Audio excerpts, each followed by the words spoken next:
LDF ജനങ്ങളുടെ കാശെടുത്ത് അവർ എന്താ പറയുക, റോഡ് നീളെ, അതായത് കേരളം ഇവിടം മുതൽ അങ്ങേയറ്റം വരെ ജനങ്ങളുടെ നികുതിപ്പണം എടുത്തുകൊണ്ട് പരസ്യം ചെയ്തു. പരസ്യത്തിൽ എന്താ കൊടുത്തേക്കുന്നത്? എന്താ പെൻഷൻ തരാൻ ആരുണ്ട്, LDF അല്ലാതെ ആരുണ്ട്?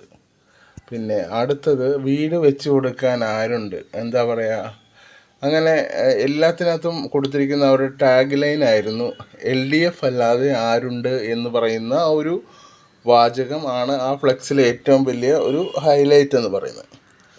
ജനങ്ങൾ ഇതിപ്പോൾ കുറേ മാസങ്ങളായിട്ട് അത് തന്നെയാണ് കണ്ടുകൊണ്ടിരുന്നത്. ഓക്കെ, അപ്പോൾ ജനങ്ങളുടെ നികുതിപ്പണം എടുത്ത് ദൂർത്ത് അടിച്ചുകൊണ്ടിരിക്കുന്ന, അല്ലെങ്കിൽ ഇങ്ങനെ പരസ്യത്തിന് വേണ്ടിയിട്ട് കോടികൾ ചെലവാക്കുന്ന ഒരു സർക്കാർ ആദ്യമായിട്ടാണ്. ഓക്കെ, അപ്പോൾ ജനങ്ങൾ ആ ടാഗ് ലൈൻ ശ്രദ്ധിച്ചിരുന്നു.